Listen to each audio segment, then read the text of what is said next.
Pre nekih 10 dana je počeo sa radom integrisani sistem naplate putarine sa Republikom Severnom Makedonijom i kako bi taj sistem normalno funkcionisao, svi učesnici u saobraćaju koji posjeduju tag uređaja žele da prolaze kroz naplatne stanice u Makedoniji, moraju svoj postojeći tag da prekonfigurišu. Postupak prekonfiguracije tagova je vrlo jednostavan. Na sajtu Open Balkan etc.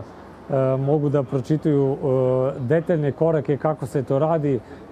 Procedura je vrlo jednostavna. Prilikom te procedure se vezuje platna kartica za naplatni sistem i nakon toga ćete moći da sa svojim tag uređajem prolazite i kroz naplatne stanice za sad u Makedoniji, a vrlo brzo nadamo se i u drugim zemljama poput Grčke, Hrvatske, Crne Gore i tako dalje. Ono što preporučujem svim građanima to je da svi oni koji imaju prepaid tagove ili postpaid da izvrše pripremu svog uređaja za korišćenje u okviru integrisanih sistema za naplatu putarine.